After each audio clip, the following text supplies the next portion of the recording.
Olá pessoal, bom dia. Estamos nós aqui para falarmos mais uma vez sobre as nossas crianças e o seu desenvolvimento. Eu já trouxe essa figura, né, essa imagem e ia repetir novamente nesse bate-papo, até porque ela é uma imagem que chama muita atenção.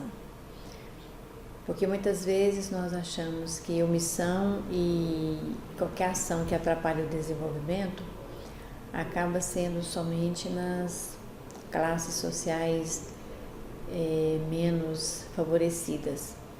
E a gente pode perceber que essa criança está bem trajada, né? Está num ambiente, pelo fundo, a gente já percebe que não é uma situação tão desfavorecida socialmente. Mas é muito bom a gente parar e pensar em o que é desfavorecimento social. Será que hoje, né, com tantas situações e tantas informações que chegam até nós, será que somente os bens materiais, a falta deles ou a ausência deles, são considerados desfavorecimentos sociais? Alterações econômicas, e nós nos pegamos muito em coisas materiais, né? Bom dia, Jataí, eu imagino tanto que aí tá frio. Se aqui em Goiânia tá frio, Jataí deve estar muito frio, né? Cidadezinha muito boa. Então, veja bem, falar de ação ou omissão, eu tenho trazido sempre algumas reflexões sobre isso, para que nós trabalhemos a saúde das nossas crianças e dos nossos pré-jovens, dos nossos jovens. Se nós queremos ter daqui 20, 30 anos adultos saudáveis. E é assim, com uma tristeza mesmo, né? Além da preocupação, com tristeza mesmo que a gente fala nesse tema, em função do caminhar, do desenrolar da nossa história, pelo qual nós estamos passando nos últimos 3 anos, e esse ano tem percebido que, enquanto profissional da saúde e de saúde, o quanto nós estamos perdendo valores morais, valores éticos e, consequentemente, a saúde física, né? É muito triste a gente ver nos canais de mídia idosos e crianças desamparados no bem maior que a nossa saúde. Então, a nossa saúde, a estrutura da nossa saúde está precisando de uma reviravolta no sentido de melhoria. Mas como a gente já aprendeu, né, até pelo estudo da psicologia e o estudo das sociedades, que às vezes nós precisamos de passar por um tsunami, né, a bem da verdade, para que nós possamos reorganizar. E nós esperamos realmente que, enquanto sujeitos de história, nós também passemos, né, por essa transformação, no sentido de buscar melhorias estruturais. Então, falar de ação e omissão no desenvolvimento da criança, a gente não pode deixar de falar também nessa omissão no desenvolvimento do adulto, porque nós estamos nos desenvolvendo, nos fazendo e refazendo todos os dias, em todos os momentos, né? Se um de nós aqui, que estamos aqui hoje, tivéssemos um agravo de saúde, provavelmente não estaríamos aqui. Se nós tivermos um agravo mais sério na nossa família, nós não estaríamos. Então, em todos os momentos, nós estamos nos fazendo. E a gente percebe muito nas questões, né, de rede social, quanto nós estamos abertos nos desejos de bom dia, né, de reestruturação, de felicidade, de sucesso. Mas eu paro e pergunto, o que nós estamos fazendo concretamente, né? Até quando eu vou postar alguma coisa, eu penso muito naquele post que eu estou fazendo. Eu realmente estou agindo de acordo com aquela mensagem que eu estou desejando para os meus mais de 200 amigos online, amigos virtuais, pessoas que eu não vejo há muito tempo, mas que têm um contato, nem que seja virtual, pessoas que não nos falamos muito tempo, e aí eu Às vezes eu paro e falo assim, não vou postar isso, porque eu sei que eu ainda não estou fazendo aquilo, mas eu preciso buscar uma forma de que aquela mensagem virtual também seja uma prática diária, principalmente com quem está próximo. E aí começa a nossa ação e omissão. E muitas vezes nós estamos preocupados com a ação e omissão com relação à criança e ao jovem e estamos distantes de quem está próximo de nós, né? Todos os dias nós temos um desafio.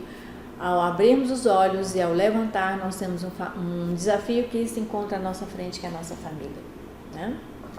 Ou é um pai doente, uma mãe doente, um filho especial que me requer atenção especial, mas eu preciso de sair para o trabalho porque eu preciso da questão financeira, da subsistência e da sobrevivência material, e por aí a gente vai caminhando.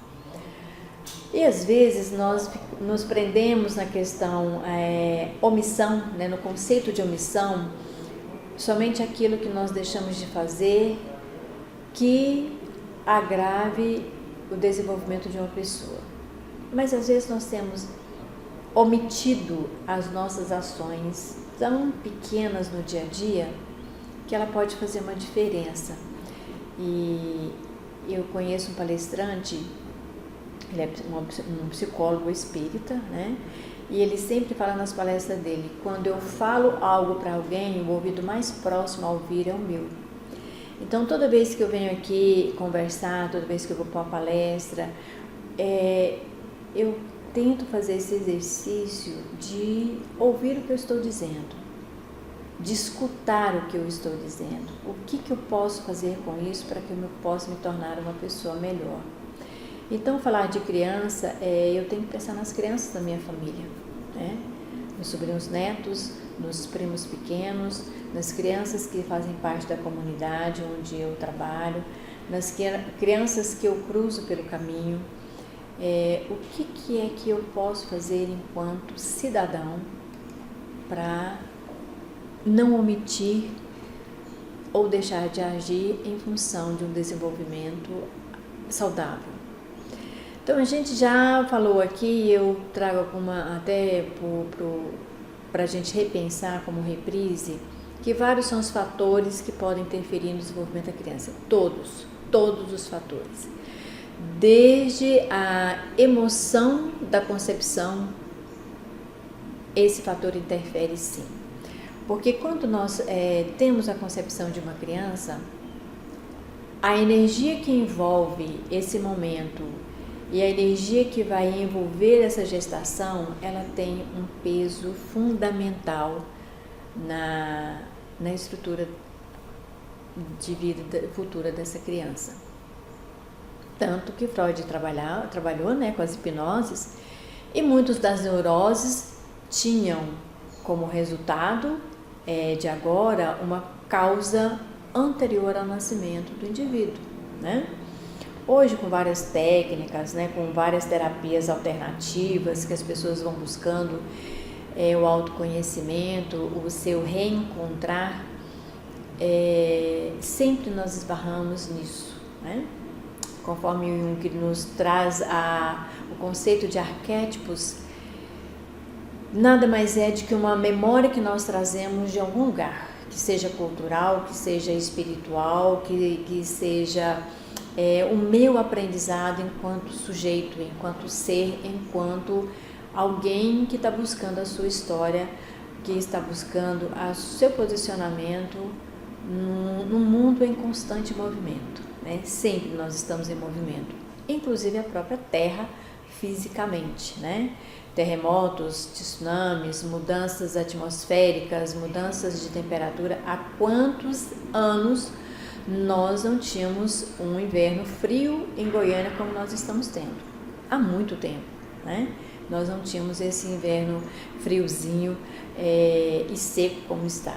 Então, as doenças respiratórias, aí para quem está nos postos de atendimento, tem trabalhado bastante, né, e recebido bastante queixas com relação a isso. Então, os fatores sociais, psicológicos, ambientais, e hoje nós trazemos uma conotação diferenciada, inclusive influências espirituais, energéticas, seja elas de que fonte, seja elas de que crença eu atue no mundo, né? Porque a gente precisa de acreditar numa causa superior a tudo isso que está acontecendo, né? Superior inclusive aos desmandos dos nossos governantes e que interferem lá no usuário da saúde, da educação, dos bens do terceiro setor. Então, no sentido de que ambiente significa tudo que faz parte da minha vida, né? Seja o concreto, o visível ou o invisível, e eu acredito muito nisso, que nós temos influências que nós não sabemos de onde vem, mas que um assassinato que acontece na França, que acontece nas guerras libanesas, o que vai acontecer? Essa energia vai chegar em nós de alguma forma. De que jeito? Quando eu assisto um documentário, quando eu vejo um noticiário, aquela energia chega até mim e me transforma. Me transforma em uma pessoa preocupada, em uma pessoa triste. O assalto que aconteceu na esquina da minha casa com algum vizinho vai repercutir sim, porque eu vou passar a ser uma pessoa mais preocupada, e tem pessoas que desenvolvem uma paranoia, e hoje as doenças psicossomáticas e emocionais, elas estão muito mais agravantes, e a criança não está imune a isso. Até porque ela é um ser ainda que não sabe se defender, nem na idade cronológica, nem no tamanho físico, nem no amadurecimento psicológico que ela precisa ter, que ela vai desenvolver graças ao nosso auxílio, à nossa ajuda. Então a gente precisa lembrar que o ambiente hoje ele é um fator fundamental, mais do que nunca, no desenvolvimento saudável ou não dessa criança. Então tudo o que acontece na gestação da criança vai repercutir na sua primeira infância, e se não for acolhido e acudido com uma reação de um ambiente saudável, pode sim ser o básico para a estruturação da vida futura do ser humano, né? Por isso que hoje nós temos consultórios e mais consultórios de pessoas adultas que vão procurar auxílio e acabam chegando na criança, ou na criança que vai para a psicoterapia, e essa psicoterapia vai chegar na família, porque nós somos um grupo. Nós somos um grupo e subgrupos menores que vão se somando até chegar a uma sociedade que é um grande grupo. Então, o que acontece na casa do meu vizinho, com certeza sim vai influenciar a minha energia de convivência.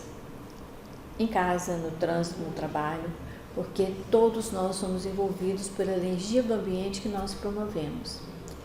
Então, a interação que se estabelece entre as energias, e eu já falei isso aqui em outras vezes, se nós vamos emitir energia, que possamos emitir boas energias. Os nossos pensamentos, eles se propagam no universo. Tudo que nós fazemos ou não fazemos vai aparecer de alguma forma em algum lugar. Se é energia satisfatória, vai ter um resultado. Se é uma energia negativa, vai ser também um resultado. E todos nós estamos envolvidos nisso. Então, mesmo que eu tenha, vamos pegar um exemplo, eu faço parte de uma sociedade abastada financeiramente, classe A mais, né? Bem acima. Eu achar que eu não vou ser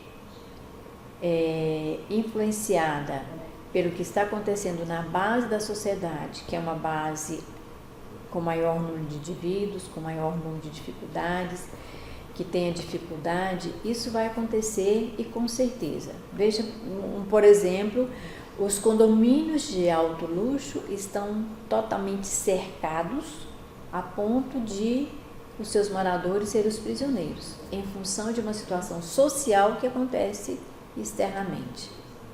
Então não dá para eu pensar que nada que está acontecendo não vai me interferir, não vai influenciar, porque todas as influências sociais, psicológicas, mentais e espirituais vão chegar até cada um de nós com certeza.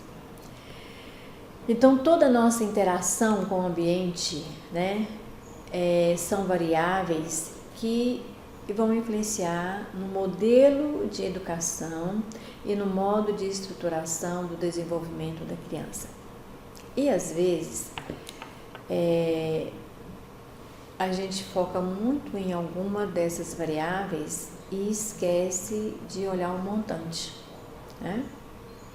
Então, ou nós vamos se preocupar muito com a nutrição, ou muito com a socioeconômica, mas nós temos uma outra gama de possibilidades que podem interferir, sim. A ponto de algumas regiões demográficas, a pobreza fazer parte e achar que é um processo natural, né? Ah, não é pobre porque lá é pobre, sempre foi muito pobre e aí vai continuar sendo pobre. Será que é assim? Ah, nós temos crianças que estão abaixo da nutrição, então nós vamos focar todas as nossas energias para a nutrição. Beleza, né? Podemos trabalhar nesse sentido? Sim, mas nós não podemos esquecer das variáveis culturais que nós temos. Nós temos culturas onde a agressão à criança faz parte de um ritual. E até que ponto essa cultura, por ser praticada e fazer parte de gerações e mais gerações, não causa impacto? A pena de morte sempre foi uma prática desse país. Mas por que foi sempre assim? Não causa impacto? O que nós precisamos aprender a fazer com as nossas ações ou omissões para não prejudicar o desenvolvimento da criança? É a mesma coisa que nós fazemos enquanto adultos.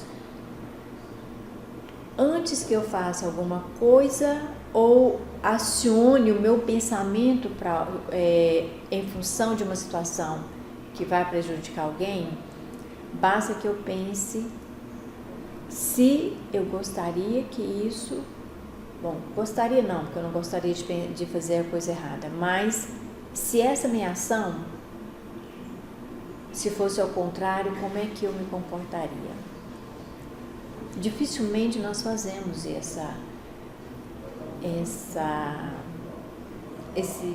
se colocar no lugar do outro. Ontem eu li uma frase bastante interessante.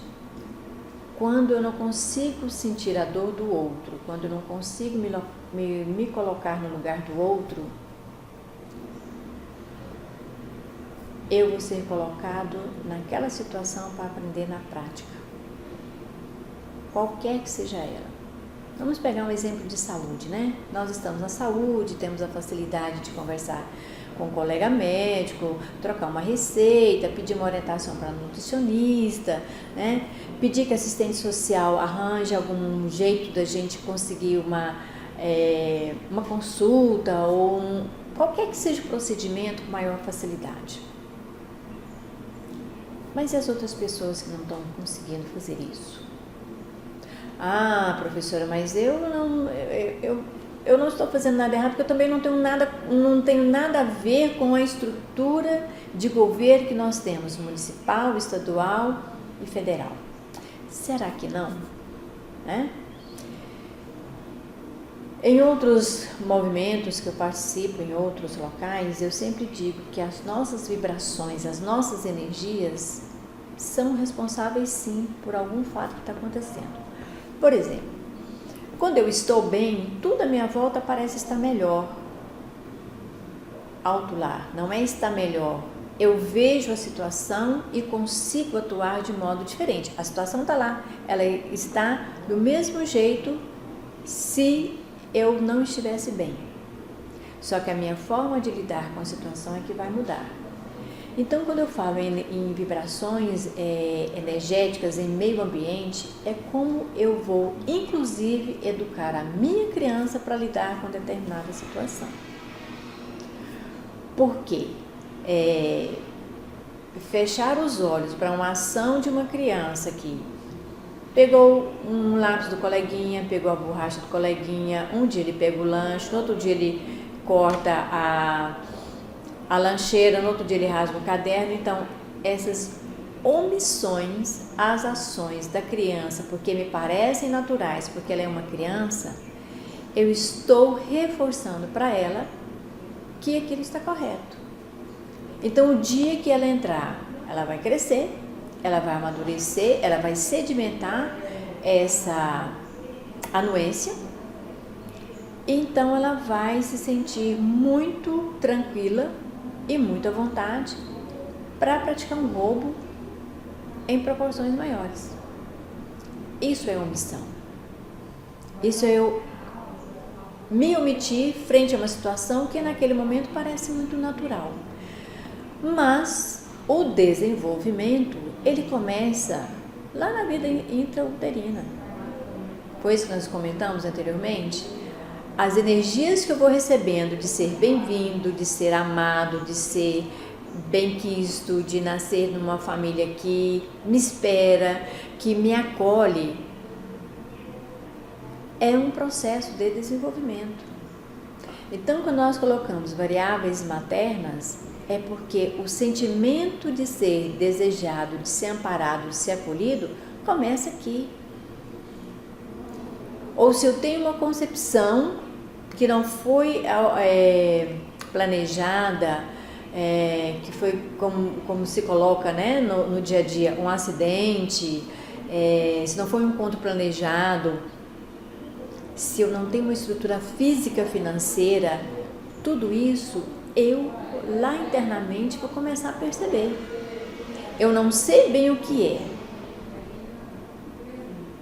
E os psicólogos, assistentes sociais e todos nós da saúde, quantas vezes nós já ouvimos de mães dizer que não foi uma gravidez planejada, que essa criança veio na hora errada, que ela foi abandonada pelo companheiro. Então, isso são energias que vão interferindo nesse desenvolvimento.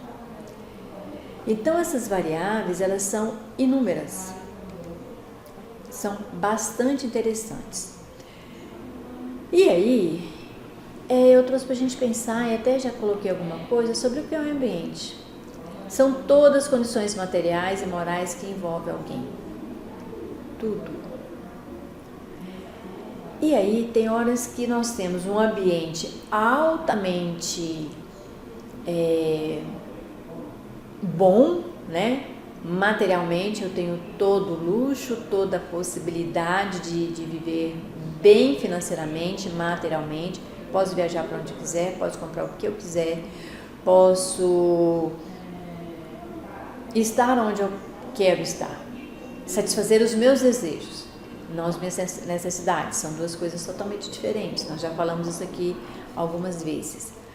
Mas, em contrapartida, eu não tenho um ambiente moralmente, eticamente favorável a um bom desenvolvimento.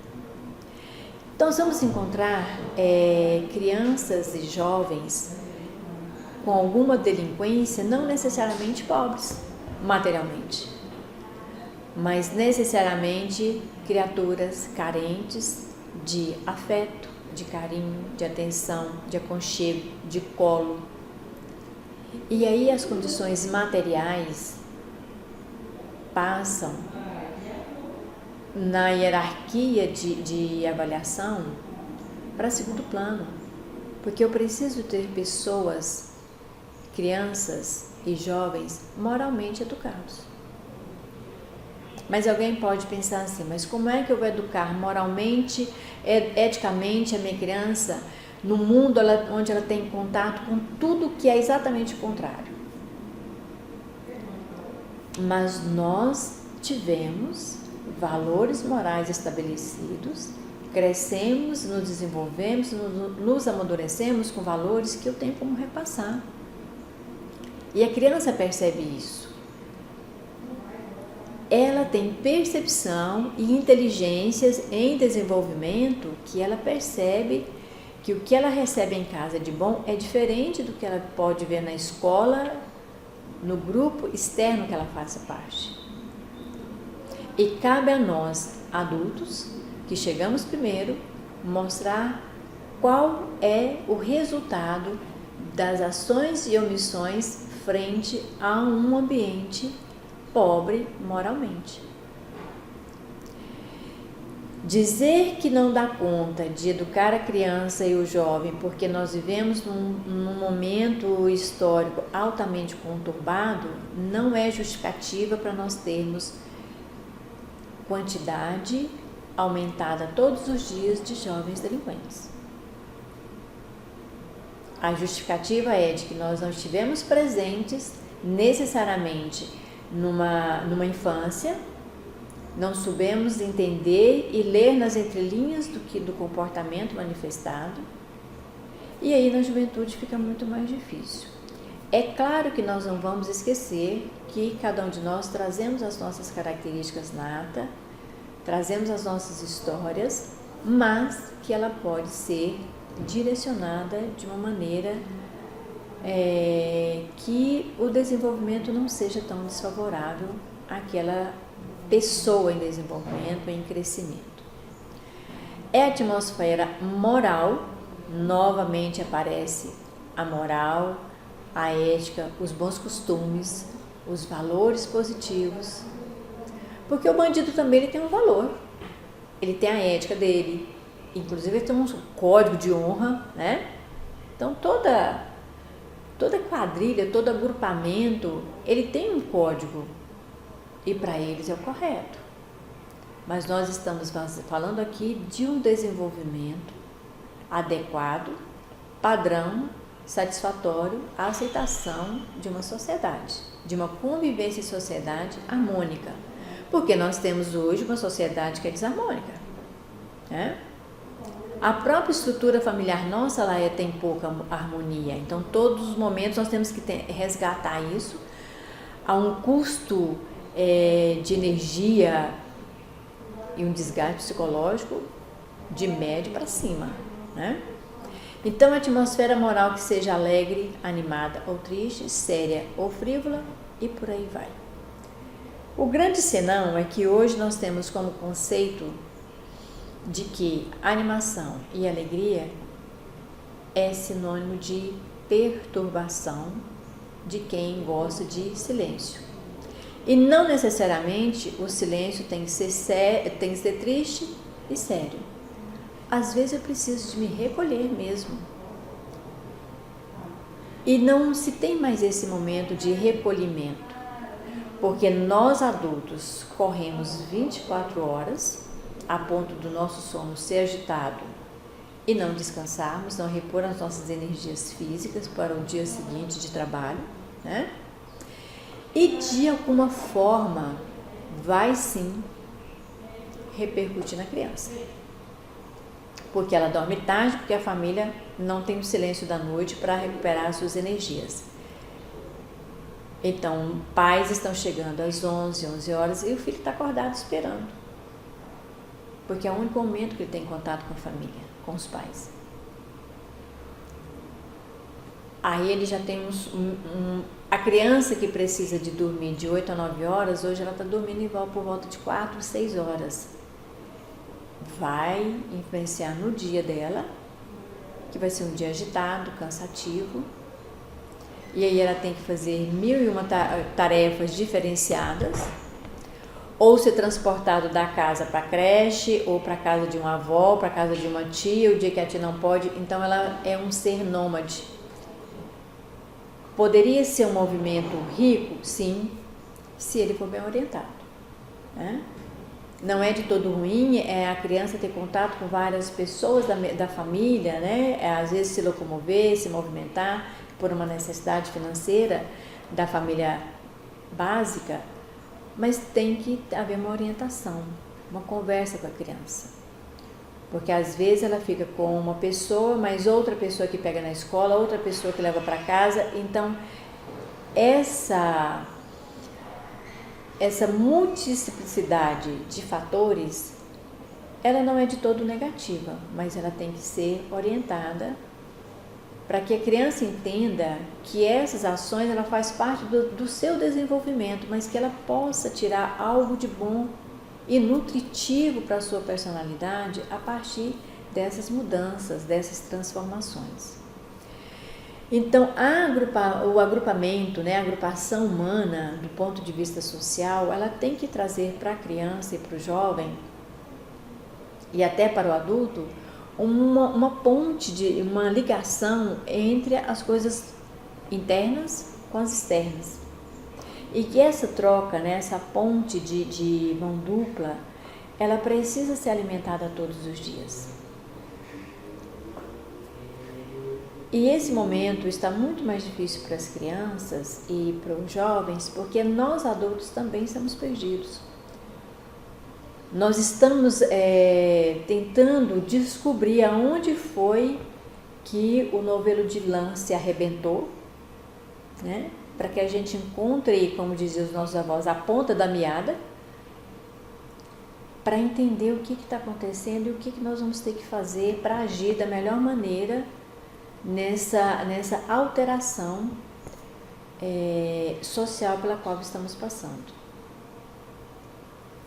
Então, de tudo isso que nós estamos vivendo, a criança também está recebendo toda a informação e toda a quebra, né, ao mesmo tempo, de paradigmas, mas quebra também de uma situação que era estável para ela.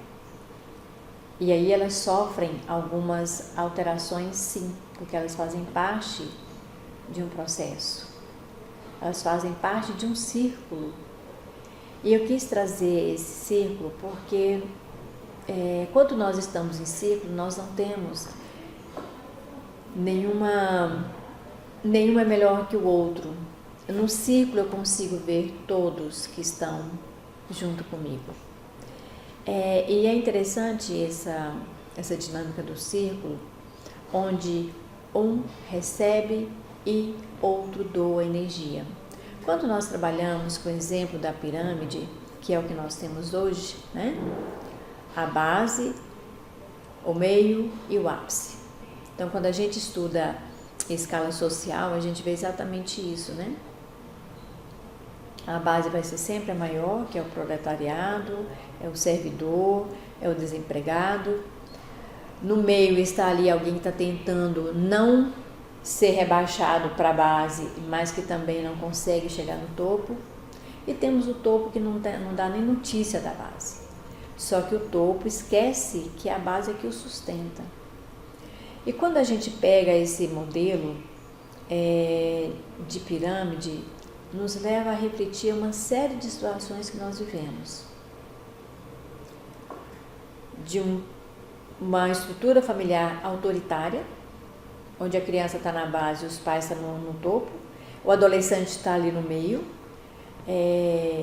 sufocado, porque ele não tem o poder dos pais, mas ele também não é mais criança, mas ele também não sabe quem ele é.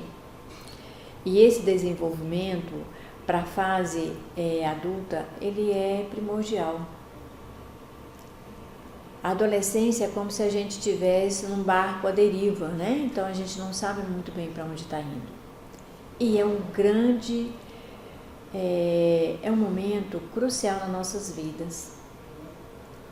Porque nesse momento o número de adolescentes que estão perdendo, inclusive, a vida, é muito grande.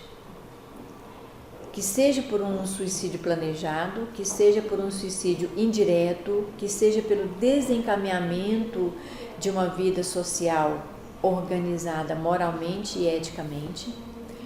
Então, são um conjunto de variáveis que está contribuindo para o desenvolvimento inadequado, desfavorável, doentio desse adolescente.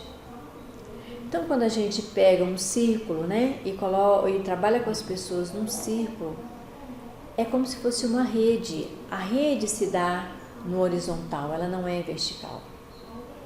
E nós ainda não estamos preparados, acostumados a trabalhar em círculo e em rede. Sempre nós estamos trabalhando de cima para baixo, com pressão, com determinação, com autoritarismo, que não é diferente de autoridade. No círculo eu tenho uma autoridade, eu não preciso de ser autoritário. Mas como nós temos um modelo cultural que está passando por uma série de transformações, a possibilidade de nós descobrirmos isso, essa forma de olhar para o outro como alguém que está no mesmo patamar, ela existe a partir do momento que eu desconsidero que o bem material é o que separa. Que nós vivemos aí, o nosso modelo de classe social ainda é assim, né? Se eu não tenho nada, eu pertenço a um grupo, se eu tenho tudo, eu pertenço a outro, e tem um meio ali que está meio confuso, né?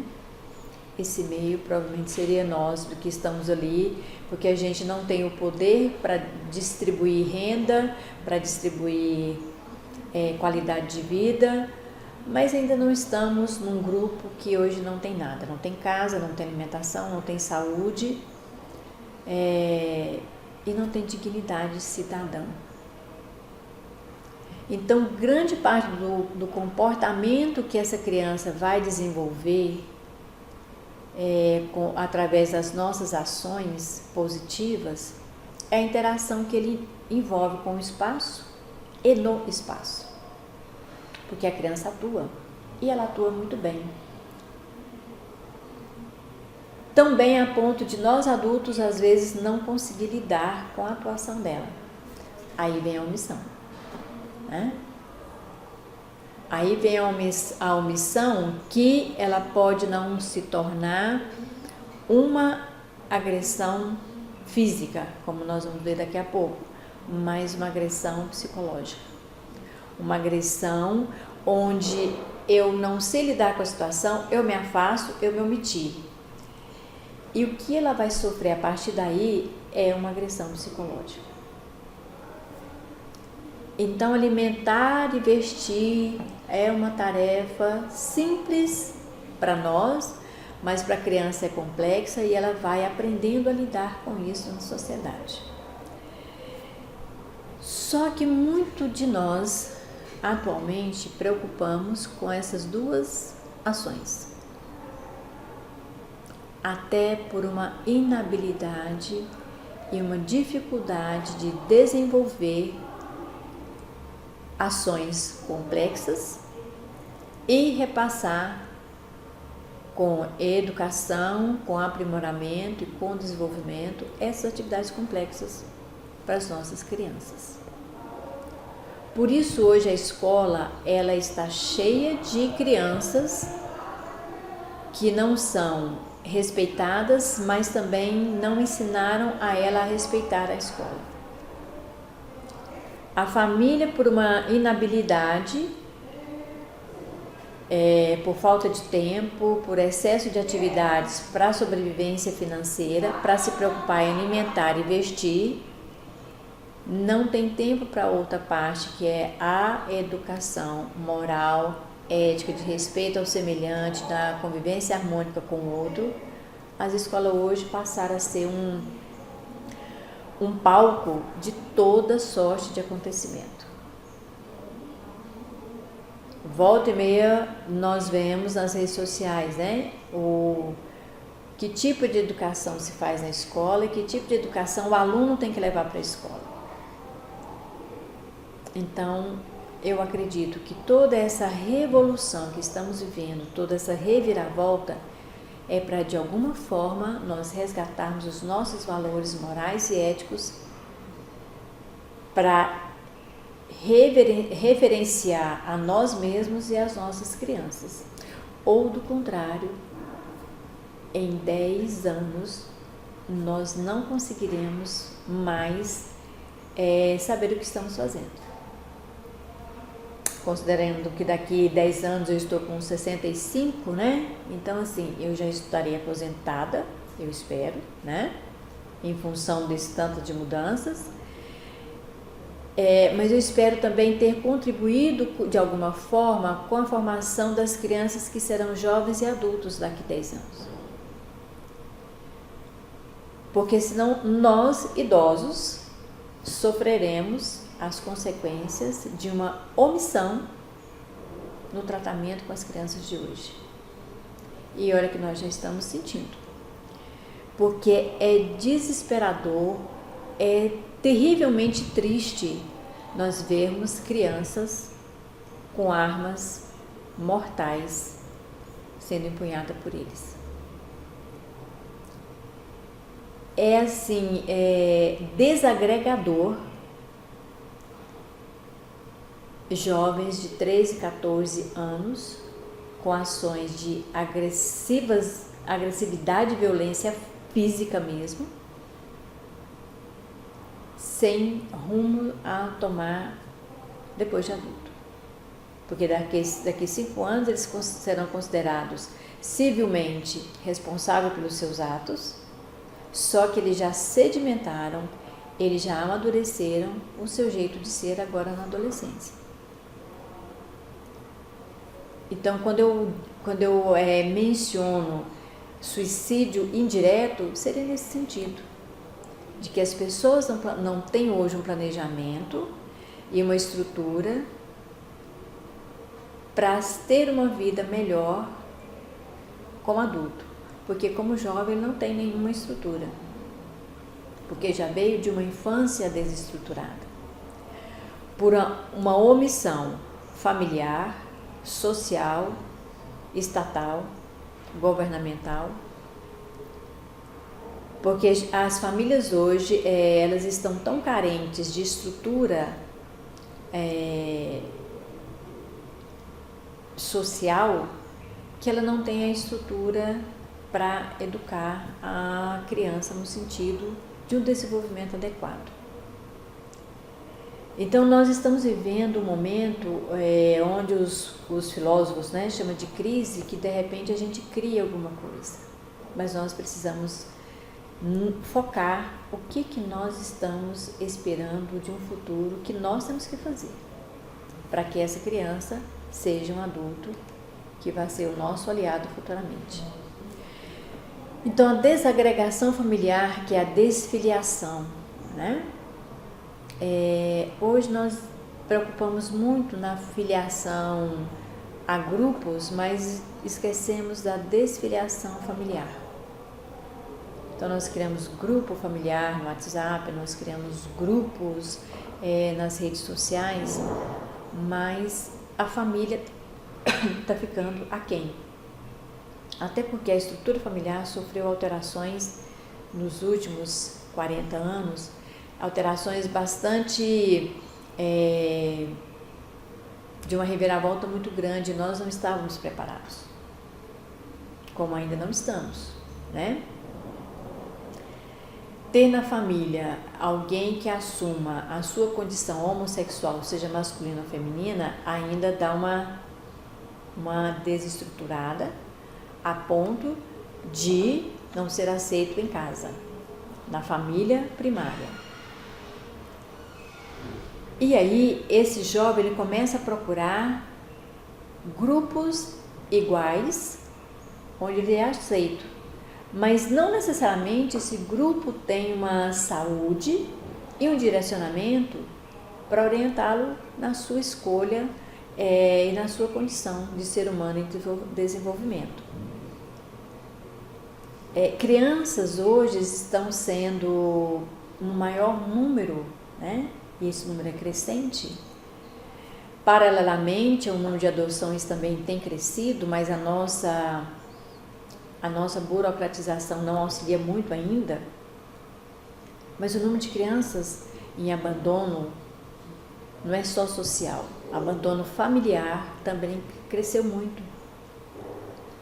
E a família abandona porque ela não tem mais estrutura social, ela não tem nenhuma condição de manter essa criança. Então são recém-nascidos abandonados, deixados nas casas de apoio, entregue para alguma outra pessoa parente da família. E isso vai se interferir no desenvolvimento da criança se não tiver uma orientação. Então, o fator econômico e violência ainda são elementos muito presentes na nossa vida. E eu me lembro bem que em alguns encontros passados nós falamos da criança na Idade Média. Nós tivemos uma aceleração histórica muito grande, né, nesses anos todos. Mas ainda a criança, ela é de certa forma um ser que nós não sabemos o que fazer com ela. Antes não sabíamos, então a escondíamos, né? Ela era um adulto em miniatura. Hoje a criança traz consigo uma energia diferente. Só que aí também nós não sabemos o que fazer. Quando a criança manifesta a sua voz, o seu poder de persuasão e a sua vontade de ser satisfeita, a maioria dos adultos não está sabendo como lidar com isso. Aí, quando eu não sei o que eu faço, eu me omito. Porque antes agredia a criança com a palmada, com a varada, com um monte de coisa para a criança obedecer. Errado, né? Só que nós saímos de um extremo para o outro e que a gente não sabe fazer o que fazer quando a criança manifesta um desejo e quer a todo custo ser satisfeito. Aí a gente também não sabe o que fazer. Aí eu deixo fazer. Aí nós vamos ter uma criança que vai crescendo, que teve a sua vontade respeitada, mas também não sabe o que é limite. Outra omissão. E o limite que há 40 anos era imposto através de uma agressão, de uma punição, né, das surras, das palmadas, hoje não se sabe como se faz. É preciso que alguns modelos de escola, que ainda não chega 100% à rede pública, seja repensado para reeducar os pais ou os cuidadores ou a família que cria essa criança a lidar com isso. Então, lidar com o desenvolvimento da criança não é uma tarefa fácil para nenhum de nós, mesmo que a gente não tenha criança na família. Nós somos responsáveis por um ambiente social adequado, porque elas serão os nossos governantes. Elas serão os nossos médicos, elas serão os nossos cuidadores, elas serão alguém que permeia a sociedade. Então não tem como nós escaparmos de agir e atuar no desenvolvimento da criança. Ainda falando, né, do abandono social, muitos estudos têm feito levantamento com relação a isso. Então, de estudos e de conhecimento, nós somos muito bons, né? Só que acredito que por um despreparo nosso ou uma desmotivação com relação a todas as fases, né, de mudança, a gente acaba meio que recuando. Aí nós vamos ter um grupo que vai para a rua e faz toda uma quebradeira desorganizada, e vamos ter um outro grupo que se recua e vira um jabuti, um caracol, se fecha. Porque enquanto o meu mundo interno está protegido, né, eu não vou me expor. Só que a gente se engana. Não tem como eu não me expor, não tem como eu me fechar, não tem como eu me omitir. Eu não preciso ir para a rua, mas eu tenho que fazer alguma coisa, porque me fechar não vai ser a médio e longo prazo a melhor postura. Pode ser de imediato uma questão de sobrevivência, né? Tem pessoas que não são tão atiradas para todos os movimentos. Ela se retrai, ela precisa de parar e pensar nela para depois agir. Porque mesmo aqueles que acham que não se envolvendo na situação estão a salvos, eu sugiro repensar. Porque uma vez em grupo, uma vez em sociedade, nós somos seres que convivem uns com os outros. E por muito que eu me feche no meu condomínio, no meu quarto, no eu, eu tenho um ambiente no qual eu atuo, mesmo calada, mesmo sem participar ativamente. A minha participação passiva, ela existe e repercute e chama atenção e contribui para o momento, seja uma contribuição positiva ou negativa. Então tudo isso é bom que nós vejamos, analisemos, repensemos para agir em prol do desenvolvimento da criança. Então nós vamos sempre encontrar desigualdade social, política, econômica, tem influência diretamente na dinâmica familiar. Hoje a família não tem tempo para a criança porque antigamente só o pai precisava de sair para trabalhar. Hoje sai a mãe e o pai, hoje sai o pai, hoje sai a mãe, porque ou o filho está com um ou está com o outro, ou está com a avó, ou está com o avô, ou está com o tio. Então toda essa política econômica, ela interferiu na dinâmica familiar, sim. Até na minha escolha, porque antes, há alguns anos, as famílias sofriam juntos, mas não se separavam. Com uma descoberta, né, da liberdade, do meu poder de tomar decisões enquanto mulher, hoje eu posso sair de casa, então eu posso me separar. Se eu me separo, eu crio uma outra família. O meu pai cria uma família, minha mãe cria outra família, então agora eu tenho duas famílias. E isso para a criança, ela fica meio confusa, né? Tem uns que levam de boa, acham o máximo ficar em casas diferentes nas férias, né? Se encontram, se organizam, se harmonizam. Outros não.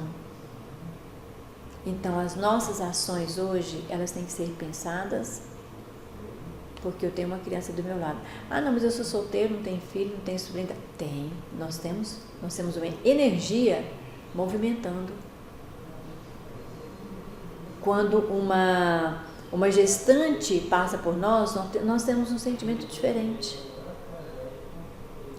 Ou a gente se preocupa com aquela criança que vai nascer em condições parcas e evoca e pede para que sejam felizes, que sejam perfeitos. E a gente vai movimentando essa energia. Então não tem como eu não me envolver, eu não agir ou atuar. Ou eu tenho uma ação ou eu tenho uma omissão. E a omissão é uma ação, só que uma ação que não tem um resultado bom. Porque nós vemos que a violência infantil é um problema de saúde pública. Quando eu trabalhei em hospital, né, a gente via muitos casos de crianças que chegavam socorridas, que a nossa atuação era delicada, porque era sinal de espancamento. Era sinal de uma violência que o adulto não teve controle do seu sentimento de irritação, de raiva, de impotência, de tudo. Então, mais uma vez, a dinâmica sociopolítica econômica interfere na atuação do indivíduo. É claro que ele já traz o seu emocional totalmente abalado, desestruturado. E tem um agravante da questão física, financeira, ambiental, por onde ele passa. Então, é com muita tristeza que a gente fala sobre isso, porque a violência é doída. E para uma criança ela é muito mais, porque é um ser que não dá conta fisicamente de se defender. E o que se cria, através dessa violência física, no seu íntimo, no seu interior, na sua estruturação de personalidade, é para a vida toda. E muitas vezes são seres tão diferentes, com a benevolência inata que a gente não entende de onde que vem, né? Como é que ele consegue, que às vezes ele não desenvolve uma agressividade futura, mas a grande maioria sim, né? Então, assim, quando se fala em saúde pública, não sei se vocês viram anteontem, né? Aquela criança que foi eletrocutada em função das pipas, né? É um período onde nós temos muitos acidentes. Aí cada um quer falar uma coisa diferente. Ah, mas não tem família, a família não cuida, não tem educação, o que esse menino foi fazer e não sei o quê. Eles vivem sim um momento de dispersão. Naquele momento, para a criança, a única coisa que interessa é a pipa. A gente se irrita porque eles sobem nas casas, eles pulam os muros, eles passam na frente do carro. Infelizmente, com as linhas, com o cerol, acaba praticando, né, ações indevidas, acidentes muito sérios, mas, mais uma vez, processo educacional. É processo educacional. Porque antes nós tínhamos o cerol feito pelas próprias crianças, o vidro moído com cola. Hoje nós já temos adultos comercializando. Então, assim, é um processo de educação, de reeducação. Então, não adianta só falar que a criança não tem família, que não tem estrutura, que não é bem criada, que é mal criada, que tem tudo de ruim. Porque hoje nós temos o adulto comercializando uma arma, porque é uma arma, né? Que vai causar um acidente mortal. Então, a violência infantil, ela passa pela violência do adulto. E a violência infantil vai se tornar um adulto violento. Então, a gente vai andando em círculo. O círculo, ele tem o potencial de nós nos vermos como integrantes semelhantes, mas a gente também, se não for bem elaborado, bem estruturado, nós vamos repetindo ações indevidas. Então, muitas vezes nós sofremos consequências da não ação nossa no passado. E é um momento muito delicado que nós todos temos que agir em função disso, né? Nunca se falou tanto em trabalho voluntário social. Nunca. Porque a sociedade tem sede disso, precisa disso. Primeiro que eu, como voluntário, preciso me sentir útil. E é uma porta, é um caminho onde eu posso transformar ou ajudar as pessoas a se transformarem em boas. Porque quem tem carência de alguma coisa, ele tem a possibilidade de não ser bom. Porque ele teve tanta diminuição na vida dele, teve tanta falta na vida dele, que a possibilidade dele desenvolver uma estrutura de sentimentos que não são bons, ela existe. Por isso é um ciclo e é um círculo. Então a gente precisa se alertar para isso. Então, mesmo com todas as nossas tarefas, ajudar o outro a ver a vida melhor, de um jeito diferente, é uma ação bastante positiva. Então a gente precisa pensar nessas condições, até ensinar a nossa criança a ser um bom voluntário. Quando eu deixo de satisfazer os desejos de uma criança, eu mostro para ela que existem crianças com necessidades que podem ser satisfeitas com uma ação dela. Às vezes, o doar um brinquedo pode ser, para nós adultos, uma coisa muito simples. Para a criança, é um ato fantástico, porque ela está desapegando de uma coisa material para doar para o outro. E nós ainda entendemos o voluntariado ainda como uma doação daquilo que não nos serve mais, até que nós percebamos que o voluntário é ajudar aquele que precisa, sem que nós deixemos de fazer algo que não vai me fazer falta, né? Doar roupa, sapato, comida, mas é o meu tempo, é o meu carinho, é a minha atenção. A gente chega lá, eu espero. Mas nós temos uma outra omissão muito triste: negligenciar. Lembra do exemplo de que o menino chegou com um lápis diferente, uma borracha diferente, foi chamado na escola porque cortou a alça da mochila, da lancheira, puxou o cabelinho da colega, e aí eu vou deixando passar. Isso é omissão. Eu estou deixando de promover um bem social enorme. Às vezes eu tenho negligências básicas e concretas, né? Mas eu tenho a negligência abstrata. Às vezes não dar proteção nem acompanhar a criança é uma negligência. Não levar à escola, não exigir que ela vá à escola, não acompanhar o seu desenvolvimento é uma negligência muito grande. Principalmente quando a criança é portadora de necessidades mais especiais do que as outras. Então, muito das nossas ações são omissões. Eu não vou me envolver com isso não, deixa isso para lá, isso não é problema meu. Será que não? Né? Se nós vivemos em sociedade, eu sempre me faço essa pergunta: será que eu deixar de fazer isso porque eu não tenho nada a ver com isso, não é problema meu, não é uma omissão?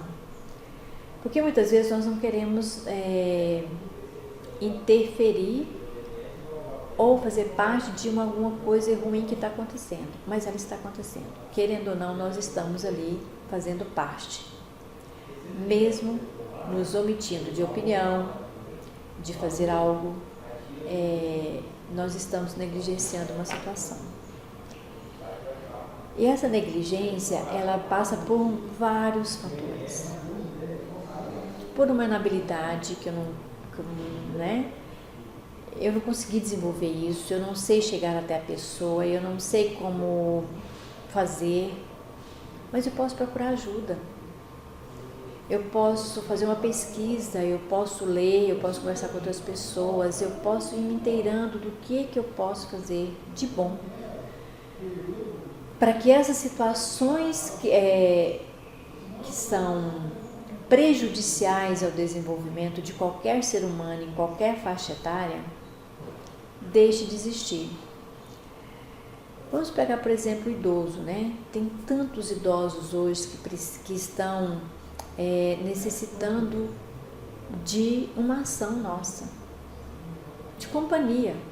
Às vezes eles estão num asilo com boas condições, com boa estrutura, né? Tem casa de acolhidas aí que são caríssimas, nem que seja para passar o dia. Mas será que eu não estou omitindo da companhia da família? Mas a família tem um monte de coisas para fazer. Sim, temos sim. Mas tem algum momento do dia que nós podemos fazer companhia para uma pessoa. Em algum momento do dia, da semana, um horário, alguma coisa, a gente precisa ter essa ação. E isso não é bom só para o outro, não. Isso é melhor para nós. Eu não abro mão do meu trabalho voluntário, é muito bom, né? É onde eu recarrego as minhas energias. Violência psicológica. Olha, tá aí uma coisa difícil de saber qual é a mais prejudicial ou qual é a menos ruim. Não tem jeito. Todas elas se juntam em uma interseção. Tanto a negligência como a violência física, a violência psicológica, elas são traumatizantes. E dependendo do indivíduo, ele vai carregar isso para a sua vida adulta. Se ele tiver a oportunidade de, na vida adulta, procurar um auxílio, uma forma de ser auxiliado, tranquilo. Senão, eles vão sofrer bastante. E muitas vezes a família age agindo que ela não está praticando uma violência psicológica, mas está bastante, né? E isso hoje tem um nome, né, moderno, atual, que é o bullying. E o bullying, ele pode transformar uma pessoa num assassino, num doente psicopata, numa pessoa que tem alteração psicológica em todos os sentidos e até físicas, porque uma pessoa que não dá conta de lidar com essa violência psicológica, ele pode praticar um suicídio, porque a dor é tão grande, é tão violenta, que a única saída que ele vê é através da morte física, né? E aí a coisa fica mais complicada ainda. Então, punições, seja ela de qualquer forma, beliscão, puxão de cabelo, puxão de orelha, os hematomas, né? Os gritos, a falta de respeito para com a idade da criança, para com o seu sono, levar a criança para determinados lugares que não são bons para o seu desenvolvimento, humilhação, privação de necessidade básica, inclusive de atenção, porque aqui eu posso encontrar pessoas, necessidades básicas não é só alimentação, bens materiais, brinquedos bons, mas é carinho, atenção, formação moral, né? Explorar. Aí a gente pensa, bom, exploração está ligada à questão financeira, né? A gente vê nos sinaleiros, os adultos estão do outro lado da rua e a criança está vendendo, pedindo, né? Ela está se expondo. Isso é uma exploração. E é uma exploração financeira. É um caminho para a exploração sexual, porque ela percebe que através desse caminho ela ganha dinheiro. É uma vida que nós estamos expondo. Então tem muitas ações que a gente precisa rever para que ela não se torne uma omissão. E o senhor traz uma coisa para a gente pensar, né? A infância é caracterizada como a idade da natureza. Ela é um momento. A árvore a gente não precisou de plantar a semente, cuidar dessa semente para que ela crescesse, nos desse sombra e fruto. A criança é assim. Ela é uma semente que precisa ser regada, precisa ser cuidada, precisa ser podada, precisa ser alimentada, para que ela se torne um adulto satisfatoriamente para a sociedade e principalmente para consigo mesmo. Porque hoje muita gente convive bem na sociedade, mas com ele mesmo é uma afronta, né? Então ele tem que se transformar para viver bem em sociedade. O ideal é que a gente conviva conosco bem, enquanto relacionamento intrapessoal, para depois ir para o interpessoal. Quando a maioria também não se preocupa muito, né, com o interpessoal, ele está mais preocupado com o intra. Ainda vivemos esses dois extremos. Então pensemos a infância como uma natureza, como uma idade da natureza, que vai crescer, que está crescendo. Então a gente precisa cuidar dessa criança para que ela acredite nela mesma.